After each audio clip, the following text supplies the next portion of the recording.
에베소서 6장 13절 14절 우리 같이 봉독하시겠습니다. 그러므로 하나님의 전신갑주를 취하라. 이는 악한 날에 너희가 능히 대적하고 모든 일을 행한 후에 서기 위함이라. 그런즉 서서 진리로 너희 허리띠를 띠고 의의 흉배를 붙이고 의의 호심경을 붙이고. 다시 한번 봉독하겠습니다. 13절부터 그러므로 하나님의 전신갑주를 취하라. 이는 악한 날에 너희가 능히 대적하고 모든 일을 행한 후에 서기 위함이라. 그런즉 서서 진리로 너희 허리띠를 띠고 의의 흉배를 붙이고 의의 호심경을 붙이고.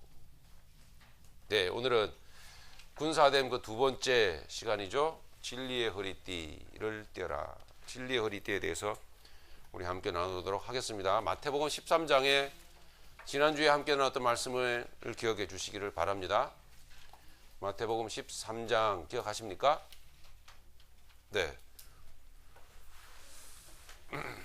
밭에 알곡을 뿌렸는데 알곡을 뿌리던 그 일꾼들이 뿌리고 나서 잠자던 사이에 원수들이 와서 그 밭에다가 가라지를 뿌렸습니다. 그랬을 때에 그 종들이 주인에게 물었습니다. 이거 어떡하죠? 가라지가 자라네요.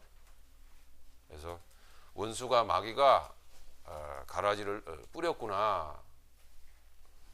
뽑아버릴까요? 했더니 예수님이 뭐라고 대답하셨죠? 그냥 놔둬라. 그냥 놔둬라. 이게 중요한 부분입니다. 그냥 놔둬라. 섣불리 달겨들지 마라. 너희들은 알곡들인데 알곡은 알곡의 길만을 걸어가면 된다. 알곡. 너희들은 영적인 존재지만은 그러나 육체도 가지고 있다. 그런데 원수는 그냥 영적인 존재다. 상대적으로 봐서 싸움이 되지 않는다. 너희들이 훨씬 불리하다. 우리는 마귀를 볼 수 없잖아요. 안 보이죠? 가끔씩 보는 분들도 계신데, 그럼 정상이 아니세요. 안 보이는 게 정상입니다. 그런데 그 원수는 너를 보고 있다. 네.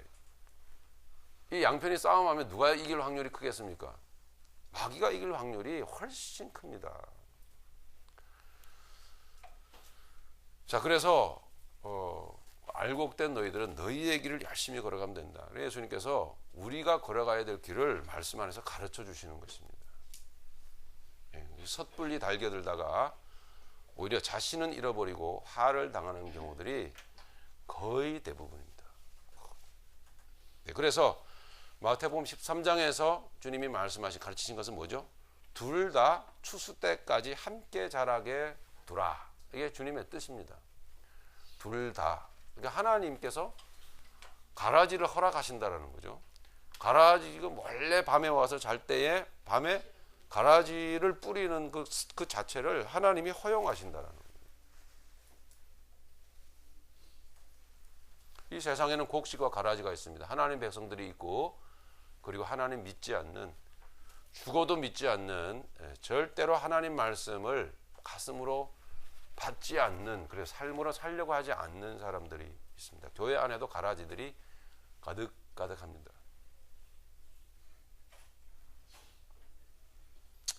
믿는 흉내는 내는데 너희가 예수님이 이렇게 말씀하셔서 너희가 정말 나를 믿는다면 나 있는 곳에 너희도 있어야 한다. 근데 믿는 흉내는 내는데 예수님이 계신 곳에 아니었어요. 예수님이 계신 곳이 어딜까요? 화려한 궁전? 예? 아주 부유한 부잣집에도 소파에? 혹시나 소파에 앉아 계실까요? 예? 날마다 산의 진미 맛있는 음식을 먹는 자리에 예수님 계실까요? 생명을 하나님이 약속하신 언약하신 그 생명을 이루시기 위해서 완성시키기 위해서 항상 땀 흘리는 곳에 자기와 싸우는 곳에 고생하는 곳에 고난의 자리에 예수님은 계신다는 것입니다. 너희가 나를 믿는다면 너희도 내가 걸어간 방식대로 너희들도 애를 쓸 것이다. 그게 믿는 것이다. 자, 세상에는 곡식과 가라지가 그렇게 있고요. 세상의 축소판인 우리의 마음 안에도 곡식과 가라지가 있어요. 그래서 우리가 방심하고 영적인 잠을 자버리면 그 사이에 이렇게 와서 쏙쏙 뿌리고 갑니다. 그걸 우리는 미처 눈치를 채지 못한다라는 거죠. 예, 그런데 우리 안에 가라지도, 뿌려지는 가라지도 하나님이 허락하시는 부분들이 있어요. 그게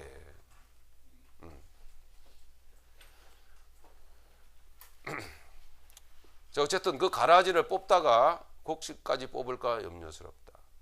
근데 그 우리 안에 뿌려진, 내 마음 안에 뿌려진 그 가라지 때문에 하나님 앞에서 온당하지 못한, 온전치 못한 그런 부분들이 있잖아요. 그죠? 그런 부분들이 이렇게 느껴지면 많이들 괴로워하시죠. 힘들어 하시고. 네.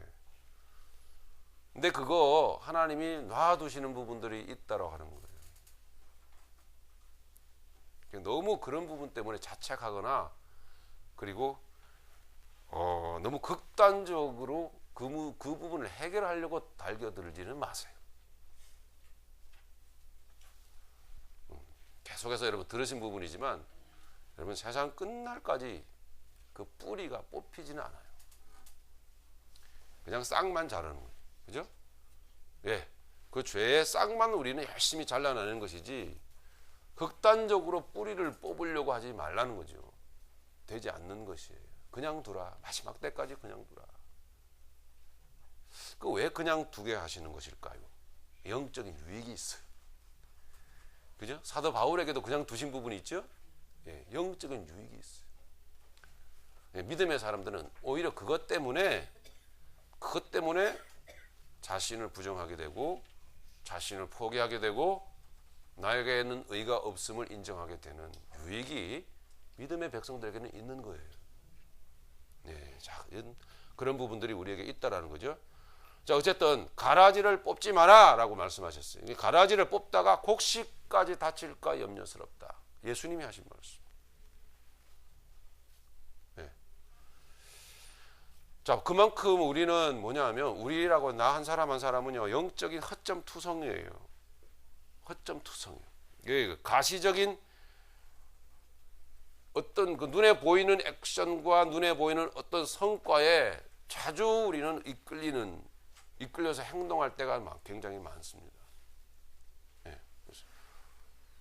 마귀에게 섣불리, 그러니까 이 마귀라는 녀석은 항상 아담을 넘어뜨리고 하와를 넘어뜨린 것처럼 그렇게 슬그머니 하나님의 이름을 들고 나와서 하나님의 교회를, 백성들을 영적으로 넘어지게 하는 것인데요.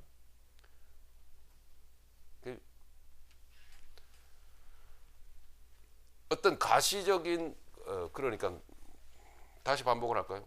여러분 전도를 많이 하거나 또는 선교지에 많이 나가거나 뭐 그죠? 네, 등등 이런 교회 안에서도 선한 일을 도맡아서 막 하고 충성하는 일들을 많이 하고 이런 식으로 눈에 보이는 가시적인 어떤 결과와 성과에 우리는 굉장히 많이 이끌려서 행동을 하는 경우들이 많습니다. 그런데 실은 마귀라는 녀석은 우리 안에 들어와 있다는 사실이죠. 즉 내 안에 들어와서 마귀는 이미 내 안에 씨를 뿌리고 가라지에 씨를 뿌리고 그것을 성장시켜 가는데 그걸 눈치채지는 못해요. 예. 우리가 지나치게 행동이 요란하고 행동이 거창하면 거창할수록 내 안에 이미 허점은 공략당해 있을 확률이 거의 100%입니다. 실은. 행위라고 하는 것은, 삶이라는 것은 매우 중요하긴 하지만 그 삶이라고 하는 게 마땅히 바르게 정돈된 정신세계에서 나오지 않는 것일 수가 많지 않습니다. 그 버럭 화를 내는 것도, 어떤 문제 때문에 짜증을 확 부리는 것도 그 뭐예요? 행위잖아요. 그런 경우들이 굉장히 많아요. 정말 믿음의 사람들은 착하고 선하게 살아야 된다는 것을 알죠? 맞아요. 착하게 사는 게 나쁜 게 아니죠. 여러분 선한 삶을 살아야 되면, 그렇죠? 아니, 요즘 제가 자주 이 단어를 쓰는데 여러분 어진 마음을 가지셔야 돼요. 어진 마음. 이게 파닥파닥파닥 근데 막 이게 갓 잡아 올린 생선이 파다닥 거리듯이 이렇게 파다닥 거릴 경우들이 많거든요. 삶이 내 어떤 숨통을 막 조여오는 것 같으면은 굉장히 긴장을 하고서는 파다닥 거린다고. 그게 여러분 정돈된 정리된 정신 세계에서 나오는 행동입니까? 아니에요. 그냥 몸이 알아서 본능적으로 해버리는 거거든요. 정신 없는 거예요, 그것은. 그걸 세상 말로 뭐라 그러죠? 문해충이라 이렇게 얘기하잖아요. 네? 문해충, 내가 없는 사람, 생각하지 않고 말하고 행동해버리는 그 삶을 말하는 거죠. 이런 행위라고 하는 것은 매우 위험합니다, 실은. 근데 그렇게 행위 위주로 나갈 때에 이미 마귀는 그 틈바구니를 타고 우리 안에 들어와 버린다는 사실입니다. 세상에 나아가서 우리는 이렇게 믿음의 사람으로 착하고 선하게 살아야 된다는 것, 그게 목적 맞습니다. 이 삶을 살아감에 있어서의 정말 어진 마음으로 인생을 살아가야 해요. 기독교인들이 정말 독합니다. 그리고 피도 눈물도 없는 경우들이 많고 정말 악해요. 기독교인들이 세계 그냥 종교적으로만 이렇게 본다면, 종교적 차원으로만 본다면 기독교인들이 제일 악한 것 같아요. 제가 볼 때. 아주 흉악한 무리들이에요. 제일 복을 좋아하잖아요. 기독교인만큼 복 좋아하는 종교인들이 어디 있습니까? 근데 그 복이 다 누구를 향하고 있죠? 자신을 향하고 있잖아요. 자신의 밥그릇 위에, 자신의 숟가락에, 자신의 베개에, 예? 자신의 문어기에 복조리 걸고, 이게 한국 문화긴 하지만 이게 악한 게 아니고 뭐겠습니까? 이게 자기 사랑이잖아요. 철저히 자기만을 사랑하며 살아가는 그런 삶을 살아서는 안 됩니다. 맞죠? 그런데 여러분 예배 딱 끝나고 세상에 나가서 현실에 부딪혀 가면 현실에서 여러분 단돈 1불, 2불, 10불, 20불 때문에 여러분 핏대 올리고 싸우신 적 없습니까? 세상에 나가서 그거 아끼려고, 그거 손해 안 보려고, 예? 당당하게 바르게 바른 방식으로 살려고 하지 않고 뭔가 바른 방식이 아닌 세상에는요 항상 바른 방식이 있고 스탠다드가 있고 그 이면에는 돈 좀 아끼려고 좀 손에 덜 보고 좀 유익 보려고 불법적으로 만들어낸 자기들의 보이지 않는 룰이 있어요. 세상 모든 일에는 반드시 다 그게 있어요. 그걸 많이 알고 그걸 잘 유용하게 잘 사용을 하면은 그게 머리 좋은 사람이고 그게 난 사람이라고 생각을 하거든요. 정당하게 하면은 유익이 잘 안 생기고 오히려 손해보는 것, 이런 일들이 세상에 굉장히 많죠. 제가 지금 조금 얘기를 어렵게 하는데요, 쉽게 할 수도 있어요 여러분. 그럼 여러분들이 너무 찔려가지고 얼굴 벌게져 나가버릴까 봐 제가 그냥 일반적으로 그냥 개념만 이야기를 하는 거예요.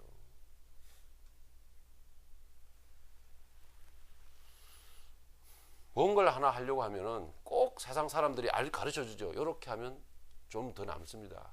이게 더 유익이 될 텐데 이렇게 하실래요? 뭐 이런저런 식으로 여러 가지 여러분 물질적으로 유익된 방식을 제시하면 여러분 가슴 마음이 여러분 흔들리지 않습니까? 근데 법적으로는 허용 안 하는 거예요, 그런 것들이. 근데 그걸 해버린다고요. 또 그게 안 됐을 때는 뭐예요? 핏대를 올리고 싸우잖아요. 손해봤다고. 그러면서 여러분 성도라 말할 수 있습니까? 그 사람 성도 아닙니다. 세상 사람입니다. 예수님의 이름을 빌어 자기의 복이나 빌려고 하는 아주 통속적인, 아주 세속적인 인간입니다. 에베소서 2장에 보면 그런 세상에서 우리를 하나님이 구원하셨다. 우리가 아까 처음에 말씀 나누기 전에 평화 찬양했는데 평화가 없어요. 그런 마음이에요.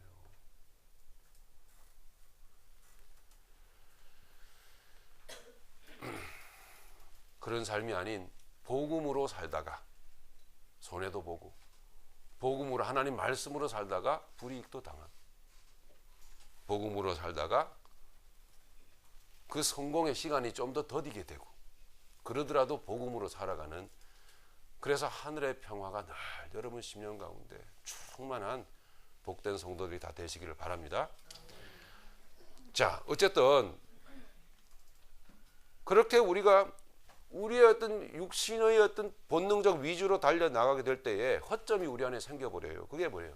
우리의 마음에 정신세계에 구멍이 뻥 뚫려 싹 파고들어온다, 마귀가. 그래서 우리에게 생겨나는 게 뭐냐? 일상에서 생겨나는 현상이 뭐냐면, 이렇게 하면 안 되는데 하면서도 어떻게 하죠? 알면서도 어쩔 수 없이 당하는, 알면서도 어쩔 수 없이 여러분 자꾸 죄를 짓고 또 짓고 또 짓고 하는 경우들이 우리에게 많지 않습니까? 그렇지 않아요, 여러분? 알면서도 계속 끌려 들어갑니다. 알면서도 계속 죄를 짓는 거예요. 그죠? 알면서도. 안다라고 하는 건 무슨 뜻이죠? 이 머릿속에 들어와 있는 거예요. 말씀을 들어서. 말씀은 알아요. 아는데 당장에 뭔가 손해볼 것 같아. 당장에 그렇게 하고 싶진 않아. 맞아. 너희가 나를 따르려거든 나의 제자가 되려면은 먼저 섬기는 자가 되어야 하리라. 내 이웃의, 내 형제의, 내 자매의 발을 씻어주는 것이 하나님의 뜻이니라. 내가 너희들의 발을 씻었던 즉 너희들도 서로 발을 씻기는 것이 옳으니라. 했는데 아시죠? 아시잖아요, 여러분. 그러지 마시고 아신다고 대답하세요. 예? 입 다물고 딱 가만히 있으면은 여러분의 부정한 행위가 그래도 뭔가 정당화될 것 같아서 입 딱 다물고 시인 안 하시려고 하는 거 제가 다 아는데 그러지 마세요, 여러분. 아시죠? 말씀을 드렸습니다. 그런데 됩니까, 실제적으로? 안 됩니다. 내가 저거 앞에 내가 무릎 꿇고 내가 뭐가 잘못했는데, 내가 왜 잘못했다고 말해야 돼? 여러분, 요한일서에 보면은, 요한일서 1장에 보면 너희는 다 죄인들이라, 죄인이 아니라고 말한다면 너희들은 하나님을 거짓말을 하는 자로 만드는 자들이다. 즉 뭐예요? 우리는 다 죄인들이에요. 죄인이면 단 한 번 죄인이 아니라, 물론 구원받은 죄인 맞죠. 구원받은 죄인이라도 죄인들이잖아요. 그죠? 그러면 죄인인 것을 인정하신다면 이 죄인이라고 하는 것은 하나님 앞에 죄인입니다. 너 앞에 죄인이 아니에요. 우리는 내가 너와 네가 나와 어떤 평화를 맺은 게 아니에요. 우리끼리는 평화가 되지 않아요. 얼마나 머리가 논리로 가득 차 있는지 서로 논리, 세상 논리, 인간적인 논리에 대해서는요 다 일가견이 있어요. 그래서 이 논리와 논리가 항상 충돌하는 그 현실이 이 세상이기 때문에 아무도 서로 상대방에게 지려고 하질 않습니다. 그래서 이 세상은 평화가 없어요. 우리 인간 대 인간으로서의 상대적 평화는 있을 수가 없습니다. 불가능해요. 그래서 예수님이 칼을 가지고, 검을 가지고 이 세상에 오셔서 마태복음 10장에 보면은 내가 너희에게 평화를 주러 온 것이 아니라 검을 주러 온 거라고 했어요. 전혀 평화스럽지 않은데 평화스러운 양 거짓 웃음을 웃을 때가 얼마나 많습니까? 할렐루야. 네? 이게 얼마나 어색해요? 어색하죠? 네, 이런 식으로 웃는 게 우리의 웃음일 때가 많아요. 또 뭐예요? 뭐 한번 해볼까요? 무슨 연기 한번 해볼까요, 제가요? 네? 사랑합니다. 그냥 솔직해졌으면 좋겠어요. 나 너 싫다고.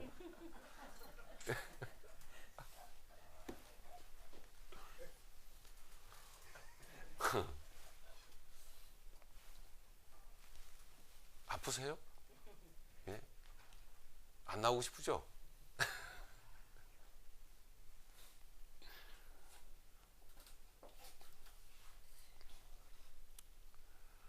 예수님은 평화의 주님이 맞으십니다. 그런데 그런 거짓 평화, 인간 세상에서의 인간끼리 나누는 거짓 평화를 깨시려고 오신 거예요. 예수님께서는. 깨시면 그러면요, 패방자입니까?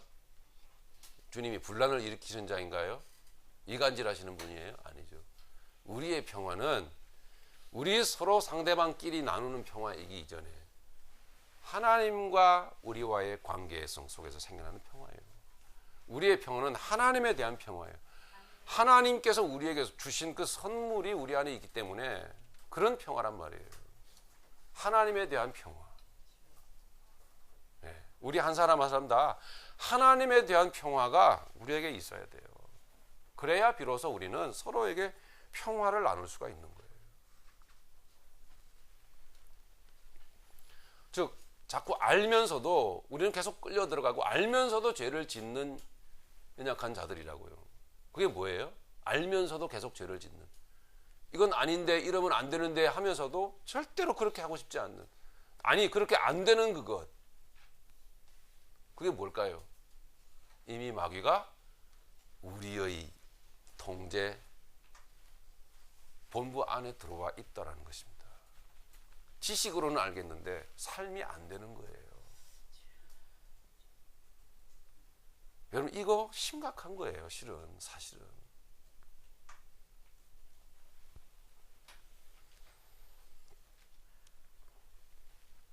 말과 여러분 논쟁을 특히 여러분 조심해야 됩니다. 사람이 그 말. 그리고 대화를 하다 보면 자꾸 논쟁이 붙게 되잖아요. 그죠? 이거 심해집니다. 이건 야고보서 3장에 보면 뭐라고 하냐면 이 혀로 말을 내잖아요. 혀는 불의의 세계요. 혀는 곧 불이라 그랬어요. 혀는 곧 불이요 불의의 세계라. 이 혀가 세상이에요. 이게 그 사르는 것이 지옥불에서 나느니라. 무서운 말이에요. 이 지옥불들을 막 우리는 토해내고 있어요. 말과 논쟁을 여러분 조심해야 됩니다. 좀 읽어보겠습니다. 여러분 야고보서 3장을 찾겠습니다.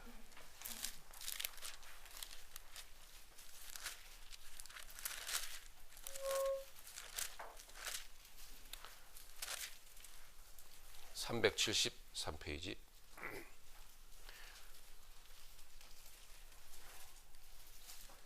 자, 오늘도 여전히 저와 여러분들의 이 지성에 하나님의 말씀, 즉 지식이 들어가고 있습니다. 그러나 이 지식이 들어와서 뭔가 부딪혀 오는 것은 여러분 온전한 은혜가 아닙니다. 이 들어온 지식이 우리의 삶으로 나타나야 됩니다. 삶으로 나타나는 것은 우리의 능력으로 안 되는 일이에요. 인정합시다. 안 되죠? 안 되잖아요. 아는데 안 되잖아요. 그럼 뭐예요? 하나님께서 역사하셔야 되는 거예요. 하나님께서 내 안에 역사하셔야 돼요. 그런 겸손한 마음으로 우리 말씀을 좀 읽어보겠습니다. 야고보서 3장 1절부터 같이 읽겠습니다. 내 형제들아, 너희는 선생된 우리가 더 큰 심판을 받을 줄 알고 선생이 많이 되지 말라. 우리가 다 실수가 많으니 만일 말에 실수가 없는 자라면 곧 온전한 사람이라 능히 온 몸도 굴레 씌우리라. 우리가 말들의 입에 재갈 물리는 것은 우리에게 순종하게 하려고 그 온 몸을 제어하려는 것이라. 또 배를 보라. 그렇게 크고 광풍에 밀려가는 것들을 지극히 작은 키로서 사공의 뜻대로 운행하나니 이와 같이 혀도 작은 지체로 돼 큰 것을 자랑하도다. 보라, 얼마나 작은 불이 얼마나 많은 나무를 태우는가. 혀는 곧 불이요 불의의 세계라. 혀는 우리 지체 중에서 온 몸을 더럽히고 삶의 수레바퀴를 불사르나니 그 사르는 것이 지옥불에서 나느니라. 여러 종류의 짐승과 새와 벌레와 바다의 생물은 다 사람이 길들일 수 있고 길들여 왔거니와 혀는 능히 길들일 사람이 없나니 쉬지 아니하는 악이요 죽이는 독이 가득한 것이라. 이것으로 우리가 주 아버지를 찬송하고 또 이것으로 하나님의 형상대로 지음을 받은 사람을 저주하나니 한 입에서 찬송과 저주가 나오는도다. 내 형제들아, 이것이 마땅하지 아니하니라. 샘이 한 구멍으로 어찌 단물과 쓴물을 내겠느냐. 내 형제들아, 어찌 무화과 나무가 감람 열매를, 포도나무가 무화과를 맺겠느냐. 이와 같이 짠물이 단물을 내지 못하느니라. 너희 중에 지혜와 총명이 있는 자는 누구냐. 그가 선행으로 말미암아 지혜의 온유함으로 그의 행함을 보일지니라. 그러나 너희 마음속에 독한 시기와 다툼이 있으면 자랑하지 말라. 진리를 거슬러 거짓말하지 말라. 이러한 지혜는 위로부터 내려온 것이 아니요 땅 위의 것이요 정욕의 것이요 귀신의 것이니, 시기와 다툼이 있는 곳에는 혼란과 모든 악한 일이 있음이라.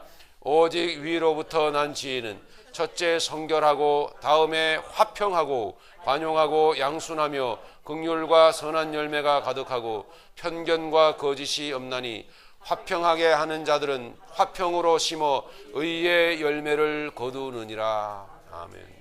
보세요. 이 말씀 오늘 야고보서 3장을 통해서 여러분에게 드리는 이 말씀 앞에 완전하게 자유하는 분 있으면 한번 손 들어보세요. 아무도 안 계시죠? 예, 저도 손을 못 들겠어요. 이만큼 여러분 말과 논쟁을 조심해야 된다는 것이죠. 지옥불에서 나는 게, 아니 지옥불이 내 배에서부터 혀를 움직여서 토해낸단 말이에요. 무슨 용갈입니까?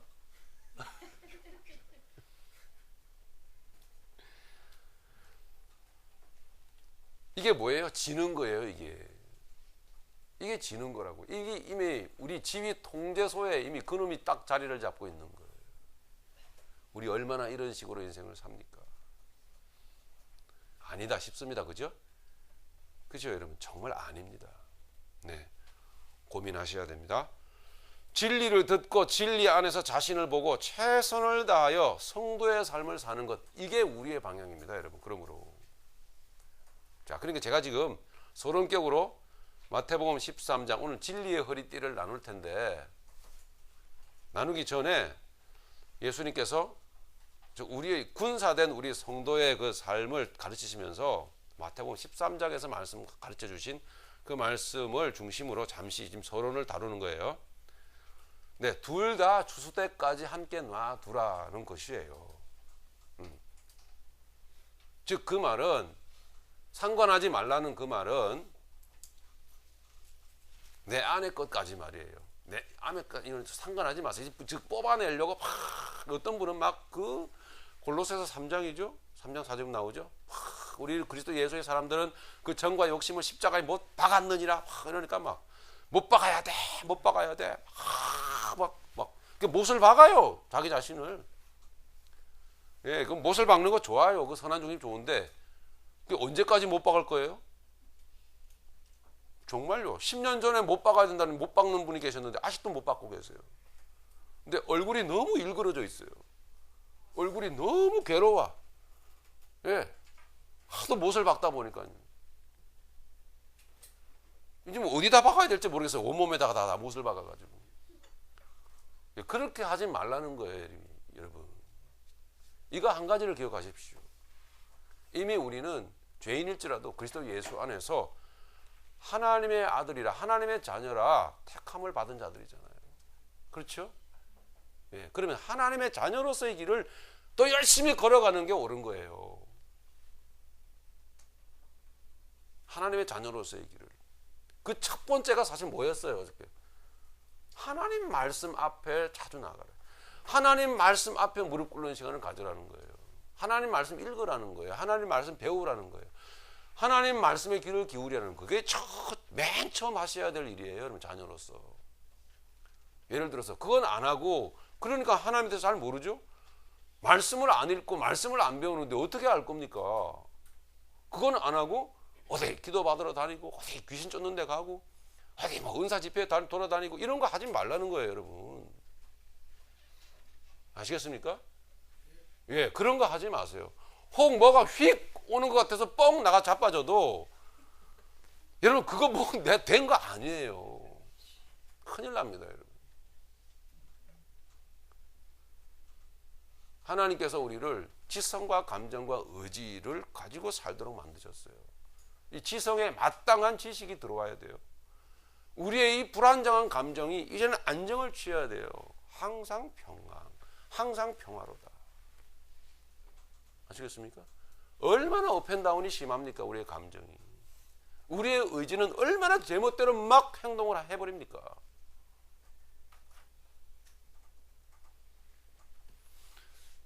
이런 우리의 지정의에 하나님의 말씀이 탁 중심을 잡아주셔야 돼요. 하나님 말씀.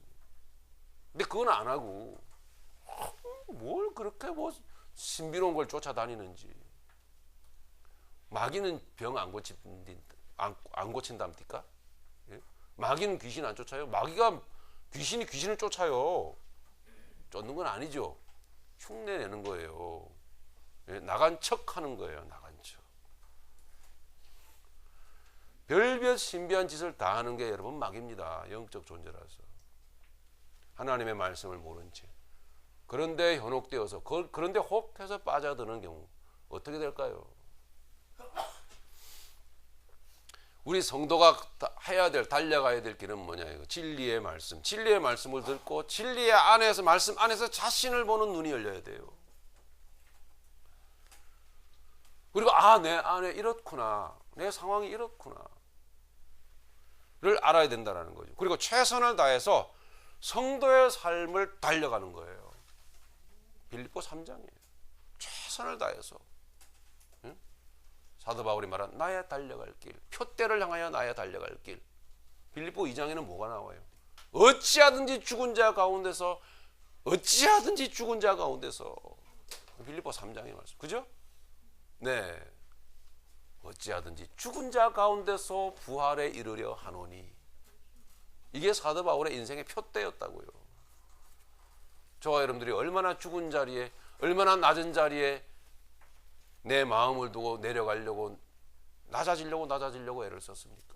얼마나 그 저주의 낮은 십자가를 얼마나 거룩한 중심으로 두 손으로 붙들고 우리가 기도하였습니까? 그게 우리가 달려가야 될 길이라는 거죠. 성도가 취해야 될 하나님의 전신갑주는 뭐냐? 바로 디모데후서 3장 우리가 함께 나눴었죠. 디모데후서 3장 16절 17절에 의해서 보면은 뭐예요? 하나님의 전신갑주는 뭐예요? 말씀이라는 거. 하나님 말씀. 그죠? 그 말씀으로 그 성도의 정신 세계가 하나님의 뜻으로 채워지는 것이에요. 할렐루야. 네, 그게 하나님의 전신갑주예요. 하나님의 말씀은 우리를 의로 교육하게 유익하고 우리를 마지막 때에 흉악한 때에 악한 날에 바로 서게 하기 위함이라. 할렐루야. 그게 하나님 말씀이라고요.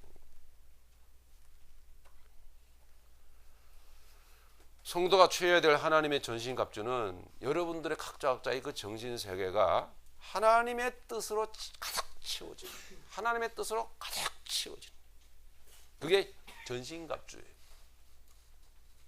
그러므로 하나님의 그 전신갑주는 이런 거예요. 그래서 하나님의 전신갑주는 마귀와 싸우기 위한 것이 아니에요. 실은 하나님의 전신갑주를 취하라 그랬는데 하나님의 전신갑주의 목적은 뭐냐? 성도로서의 그 달려가야 될 삶을 더 열심히 달려가도록 만드는 거예요. 이거 여러분 하나님의 전신갑주 무장해갖고 자 이제 뭐 쳐부시자 공산당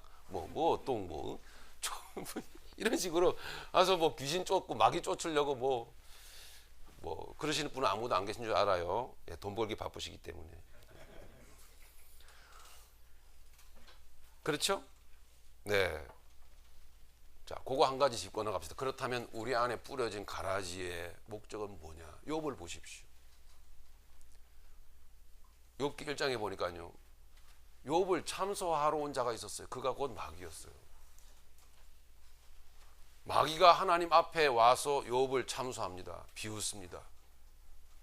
하나님이 뭐예요? 무슨 뜻이에요? 허락하셨다는 거예요. 그래서 마귀가 원하는 대로 하나님께서 욥의 것을 가져갑니다. 그죠? 하나씩 다 가져갑니다. 재산도, 가족도, 건강까지. 욥이 아주 믿음의 훌륭한 고백을 하지요. 주신 자도 여호와시요 취하신 자도 여호와시. 여호와의 이름이 영광을 받을지로다. 내가 적신으로 와 싸운즉 적신으로 돌아가오리라. 근데 멋지죠. 욥은 정말 하나님 앞에 완전한 자였어요. 그 행위에. 근데 욥의 환란이 더 심해집니다. 더 극심해집니다. 그랬더니 이제 욥은 자기의 낱날을 저주하고, 누가 낳았습니까? 욥을 누가 낳은 거예요? 하나님이 낳으셨잖아요. 그렇죠? 하나님의 백성이잖아요. 근데 자기의 낱날을 저주하기 시작했어요. 예. 하나님을 저주하는 거예요. 부모의 그 얼굴에 먹칠을 하는 거죠. 낱날을 저주할 뿐만 아니라 하나님을 대적하고, 하나님이 의로우냐 하면서 하나님과 싸웁니다. 즉 뭐예요? 그 안에 온갖 거룩한 행위 저 밑바닥에 깔아 앉아있던 인간의 그 더러운 속성들이 끄집어 드러나기 시작을 합니다. 차마 우리가 읽지도 못할 그런, 어쩌면 우리는 그 정도는 하나님 앞에 하지는 않았을 거예요. 처럼 욥은 자기의 의로 하나님의 의와 상대해서 싸웁니다. 아니, 하나님을 불의한 자로 여겨 취급해버리고, 나는 홀로 그러할지라도 나는 내 선을 지키리라, 내 의를 지키리라 합니다. 즉 욥이 하나님이 되어버리고 말죠. 결국 그런 욥을 하나님은 마지막에 가서 욥기 38장에서 42장에 이르기까지 보면은 마지막에 가서 욥을 하나님이 굴복시킵니다. 깨닫게 하신 후에 욥의 입을 통해서 내가 죄인이었음을, 자신이 죄인이었음을 고백하게 만듭니다. 입으로 손을 가리우고 꺽꺽 울면서 하나님 앞에 더 이상 제가 입을 열지 않겠습니다. 그렇게 하나님은 자기 백성들을 구원해 가시는데 마귀를 사용하시더라는 것입니다. 우리 안에 들어와 있는 가라지라도 하나님의 뜻 가운데서 하나님이 쓰실 때가 있어요, 여러분. 근데 거기에 너무 연연해하지 마시고 먼저 여러분들이 성도로서, 군사로서 달려가야 될 길을 최선을 다해서, 열심을 다해서 달려가시는 여러분 되시기를 바랍니다. 예, 하나님의 뜻을 쫓아서 최선을 다해서 살아가기 위해서 하나님의 전신갑주는 필요한 것이에요. 성도가, 여러분들이 입어야 될 하나님의 전신갑주는 하나님의 뜻을 쫓아서 최선을 다해서 살아가기 위해서 필요한 거예요. 예, 극단적으로 여러분 말씀을 드립니다. 마귀와 싸우기 위한 게 아니란 말입니다. 마귀와 대적하기 위한 것이 아니라 하나님의 전신갑주를 잘 입어서 내가 하나님의 자녀로서 열심히 달려가기 위한 거예요.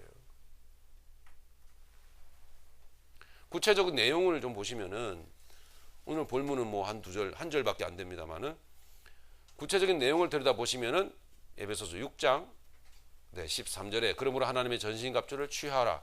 이는 악한 날에 너희가 능히 대적하고 모든 일을 행한 후에 서기 위함이다.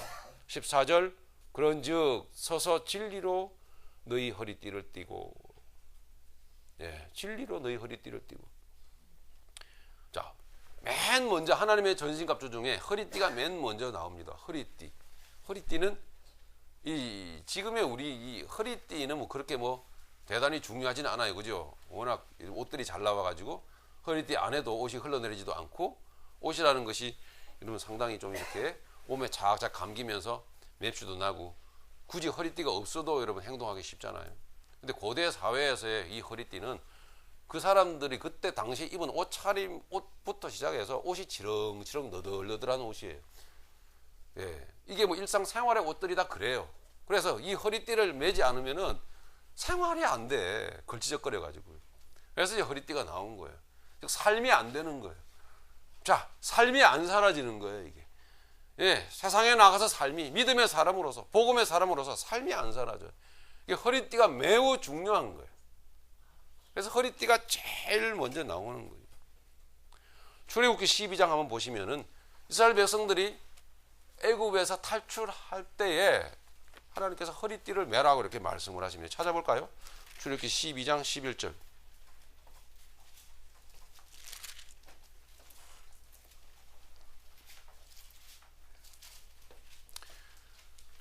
자, 출애굽기 12장 11절 같이 읽겠습니다. 시작. 너희는 그것을 이렇게 먹을지니 허리에 띠를 띠고 발에 신을 신고 손에 지팡이를 잡고 급히 먹으라. 이것이 여호와의 유월절이니라. 예. 급히 먹고 빨리 달려나가기 위해서예요. 예. 민첩한 행동, 민첩한 삶을 살기 위해서 허리띠가 필요했던 거죠. 예, 이 허리띠가 매우 중요한 거예요. 이게 누가복음 12장 35절 한번 찾아봅시다. 누가복음 12장.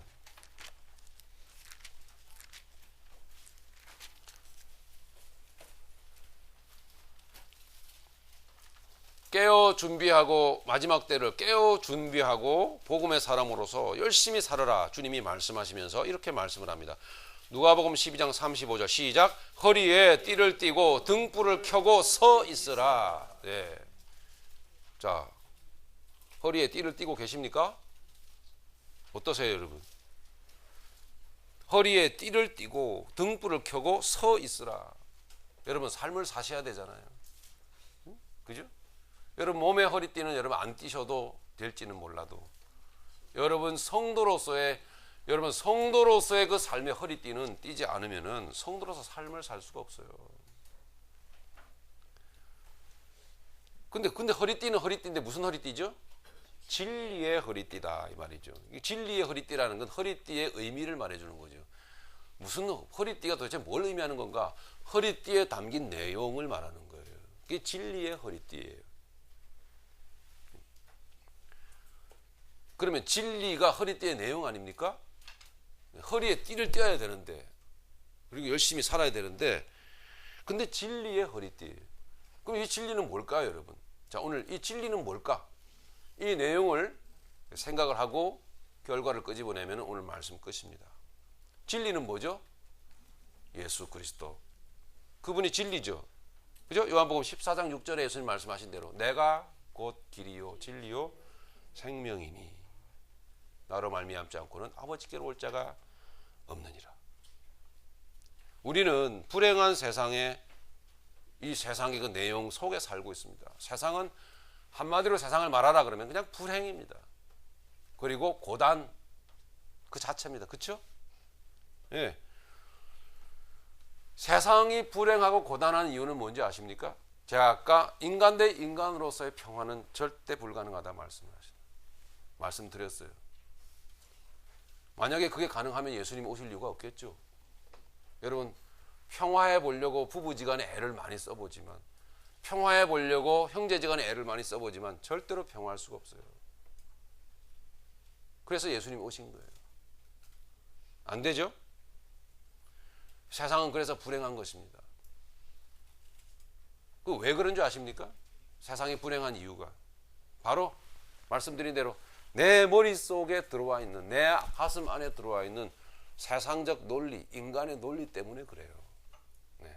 여기에 솔직히 여기에 둘째 가라면 다 서러울 정도로 자기 자신의 삶의 가치관, 인생관 그리고 자기가 가지고 붙들고 있는 논리, 세상 논리 다 있습니다. 없는 분 있습니까? 다 있죠. 불행한 이유가 뭔지 아세요? 그것 때문에 불행해요. 그것 때문에. 잘 보세요.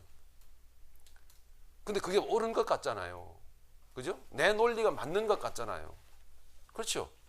그래서 그게 문제라는 거예요. 안 맞아요.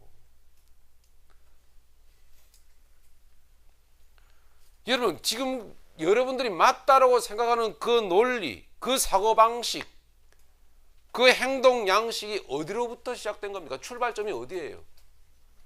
천국입니까? 그게 하나님 나라에서 왔어요? 아니에요. 세상에 태어나면서 배운 거잖아요.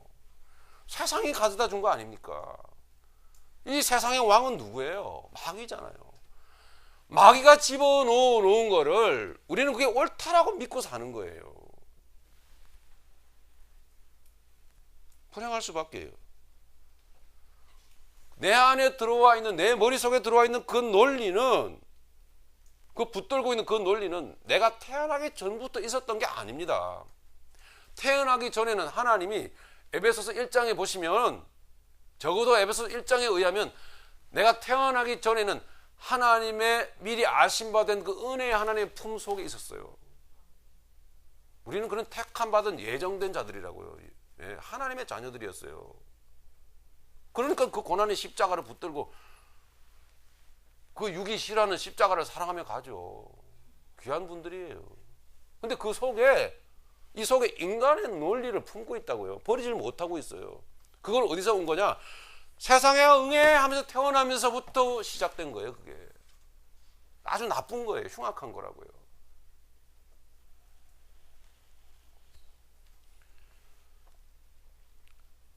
이런 것들이 있잖아요. 착하게 살면 천국 간다.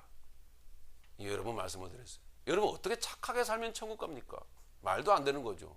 거듭나야 천국 가죠. 그럼에도 착하게 살면 천국 간다고 생각을 하고 있는 거예요, 사람들이. 예. 그래서 예수를 안 믿었는데 세상에 착하게 산 뭐 누구요? 우리나라에 누가 있습니까? 착하게 살았는지 안 했는지 그걸 어떻게 할 겁니까? 예? 이순신 장군, 뭐 신사임당, 뭐 그분들이 지옥 간다 그러면 참 여러분 속상하죠. 제 직계 조상인 그 정약용 선생, 제 직계 조상이에요. 정약용 목민심서 지은 예? 바른 정신으로 살려고 애를 썼던 분입니다. 그분 그 형제들이 다 그래요. 막 순교 당하고 막. 제가 그 후예거든요.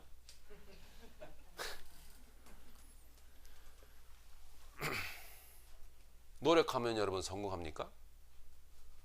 자, 그런 논리들이 우리 안에 들어와 있는 거예요.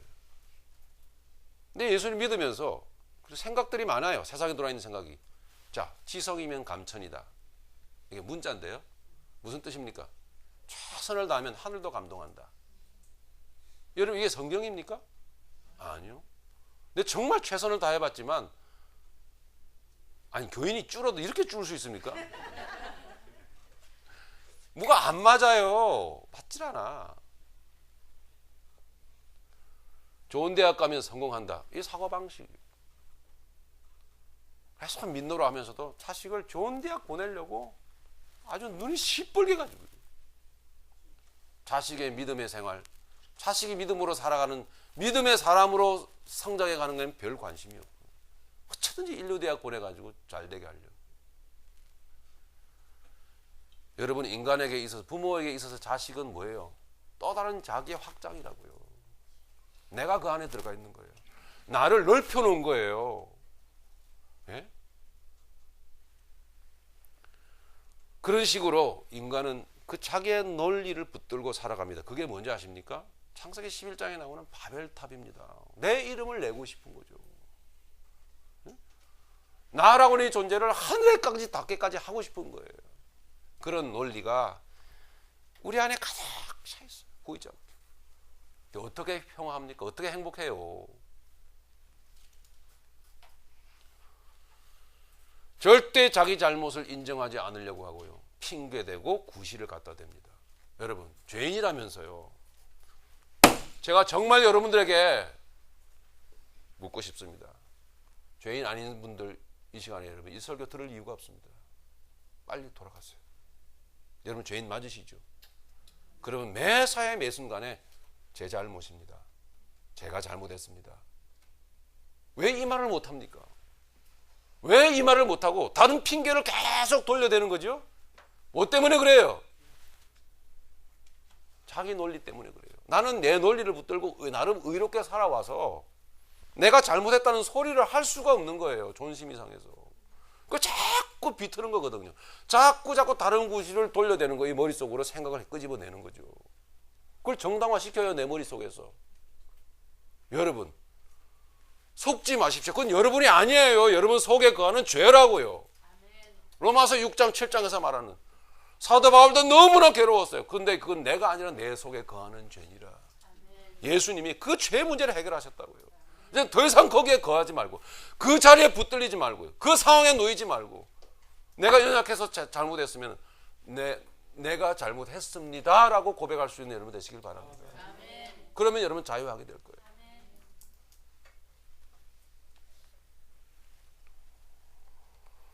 야고보서 4장 9절에 보면 오히려 거짓 웃음을 웃지 말고 슬퍼하라 그래요. 그리고 애통하라. 슬퍼하며 애통하며 울지어다. 너희의 그 거짓 웃음을 바꿔 눈물로 바꾸기를 원한다.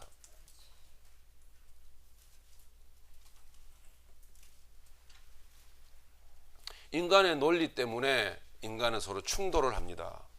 그죠? 부부지간에 충돌하고 사회에서 충돌하고 또 이러면 자식 새끼들이 자라 올라오잖아요. 자식 새끼들 잘 들으세요. 이제는 부모 말 안 듣습니다. 바득바득 대들고. 어때요? 그런 마음이 안에서 올라오죠. 그래서 부모 알기를, 특히 엄마 알기를 우습게 알고 싶어집니다. 그리고 그렇게 행동하는 게 자식들이에요. 이렇게 끊임없이 충돌을 일으킵니다. 그렇게 사람에게 질리다 보면 어떻게 되는지 아십니까? 나중에 환멸을 느끼게 돼 있어요. 정말 질린다 인간. 그렇게 되면 그 다음 단계는 어디로 가냐 하면은 두 가지 유형이 나타나요. 비극적 인생의 주인공이 됩니다. 아담과 하와처럼 하나님을 떠나서 서로 물리면서 비극적 인생을 살아가고 맙니다. 또 한 경우는 어떤 경우냐? 환멸을 느끼고 난 다음에 그 다음에 속세를 떠나버립니다. 속세와 결별을 해버려요. 그리고 구도자의 길을 간다고 하죠. 소위 어디가 기도원에 들어가거나 절에 들어가거나. 그리고 뭐합니까? 수행하잖아. 수행. 그죠? 여러분, 수행이라고 하는 것은 겉사람의 노력으로 겉사람을 닦는 것밖에는 안 돼요. 문제는 속에 있는데, 본질적으로 있는데, 여러분 얼마나 안타까운지 몰라요. 그래서 겉사람의 노력으로 겉사람을 이렇게 닦는다고 뭐가 되나요? 아니에요. 더 교묘하게 종교 행위라고 하는 더 교묘한 바벨탑을 쌓는 것밖에 안 돼요. 하나님은 예수님의 십자가를 통해서 우리에게 단도직입적으로 말씀합니다. 너희들은 죄인이다. 그리고 너희들은 스스로 아무것도 할 수가 없다. 그래서 내가 너희들을 구원한다. 그리고 구원하셨습니다. 뱀이 넣어준 거짓 진리가 바로 우리 머릿속에 들어와 있는 인간의 논리라고 하는 것입니다. 뱀이 넣어준 거짓 진리가 우리 안에 들어와 있습니다. 인간의 자기 개발, 인간의 자기 스펙 쌓기, 이게 바로 자기 자아라고 하는 틀을 인간 스스로 완성시켜가는 것이 우리의 인생살이고, 인간의 자아라고 하는 그 틀을 완성시켜가게끔 만드는 것이 바로 우리의 자녀들이 나아가는 가서 배우는 학교예요. 제가 지난주입니까? 지지난주 자녀들 학교 보내지 말라고 제가 얘기했죠. 왜 자꾸 보내는 거예요? 여러분들이 우리의 자녀들이 학교 가서 결국 얻어가지고 오는 게 뭐냐? 자아라고 하는 바벨탑을 그만큼 하루 더 쌓아갖고 오는 거예요. 정말 자녀들 학교 보내지 마세요.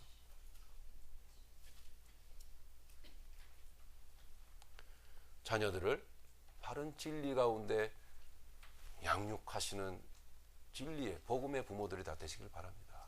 그 말입니다. 그런 뜻이에요. 진리라고 하는 것은 진리의 허리띠를 띠고 그랬는데, 그럼 진리라고 하는 것은 뭡니까? 자, 결론을 내봅시다. 우리가 그토록 오랫동안 예수를 믿어왔지만 진리가 너희를 자유케 하리라. 진리라고 하는 게 뭐죠? 한 알의 밀 알갱이가 바로 진리예요.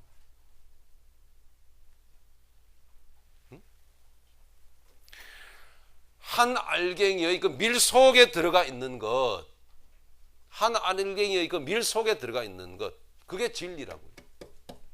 요한복음 12장 찾아보겠습니다.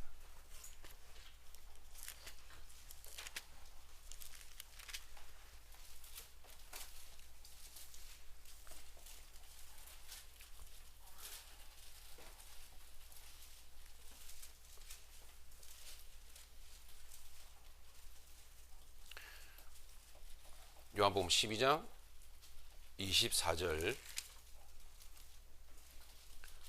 같이 읽겠습니다. 시작. 내가 진실로 너희에게 이르노니 한 알의 밀이 땅에 떨어져 죽지 아니하면 한 알 그대로 있고 죽으면 많은 열매를 맺느니라. 아멘. 네, 이게 바로 진리입니다. 오늘 이 말씀 우리가 가지고 이 말씀 앞에서 몸부림 많이 치십시다. 네, 하나님은 지금도 진리를 행하고 계세요. 자, 24절 보니까 내가 진실로 진실로 너희에게 이르노니 한 알의 밀이, 누가 말씀하고 있어요? 예수님이. 한 알의 밀이 땅에 떨어져 뭐하지 않으면? 죽지 아니하면. 그 진리란 뭡니까? 한 알의 밀이, 밀알갱이가 땅에 떨어져 죽는 게 진리예요. 죽어야 열매를 맺잖아요. 저와 여러분들은 한 알의 밀알갱이입니다. 네. 밀알갱이 속에 완벽한 열매가 그 안에 들어있어요. 그죠? 완벽한 그 생명의 유전 인자가 그 씨앗 안에 들어있다고요. 근데 그 씨앗은 죽어야 돼요. 그죠? 땅에 떨어져야 돼요. 이게 진리를 말하고 있는 거예요. 한 알, 죽지 아니하면 한 알 그대로 있고 죽으면 많은 열매를 맺느니라. 이게 진리의 허리띠입니다. 예. 죽으면 많은 열매를 맺고 죽지 아니하면 그대로 있느니라. 그대로 있느니라는 말은 무슨 뜻이에요? 그대로 있으면 그냥 괜찮은가요? 예? 그냥 간신히 그 낙제는 면하는 그 상태예요? 한 알이 그냥 죽지 않는다라는 것은 뭐 어떤 상태입니까? 네, 이미 완성됐어요. 우리는. 저와 여러분은 하나의 어떤 자아체로 바벨탑이 세워져서 완성되어져 있는 거예요. 네, 저도 열심히 공부는 안 했지만은, 네, 네, 나름 학교 다니고요, 다 절차 다 밟았어요. 사회생활하고 그 과정 속에서 저라고 하는, 예? 저 정효찬이라고 하는 사람의 그 바벨탑이 완전하게 세워진 거예요. 그게 그대로 있는 거예요, 여러분. 예? 하나님은 그걸 무너뜨리신다고요. 우리가 안 해도 하나님은 하세요. 우리가 진리를 행하지 않아도 하나님은 진리를 행하신다고요. 우리 하나님께서 세상에 오셔서 그 진리를 행하셨다고요. 하늘의 알갱이로 오셔가지고 죽으셨다고요. 그런데 그분을 믿는다면서 우리는 진리를 행하지 않고, 그 다음에 그러면 그걸 행하지 않으면 무슨 의미가 있습니까? 진리를 행하지 않는 주님이 진리를 행하셨는데 우리는 행하지 않아. 그러면 무슨 의미가 있습니까? 우리의 찬양, 우리의 기도, 우리의 설교, 우리의 선행, 우리의 단기 선교, 우리의 수많은 행위가 무슨 의미가 있습니까? 그러면 그 진리를 행하지 않는, 하늘의 알갱이로서 죽지 않고서 하는 그 모든 선한 행위가 뭐가 됩니까? 더욱 교묘해진 바벨탑밖에 안 되는 거예요. 더욱 교묘하게 쌓아진, 착한 듯이 보이고 의로운 듯이 보이는 더욱 가증한 바벨탑밖에 안 되는 거예요.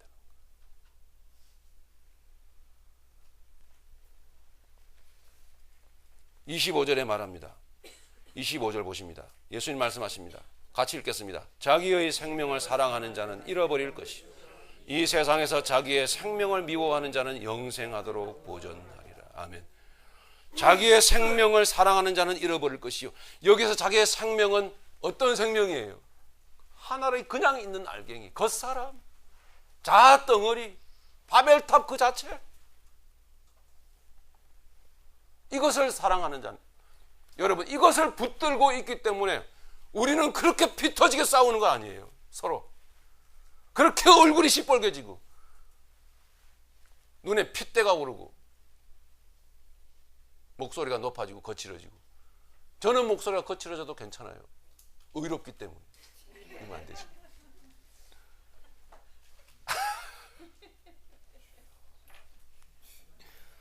저를 위해서 기도해 주세요. 그래서 여러분, 한순간에 자빠진다고요, 이렇게.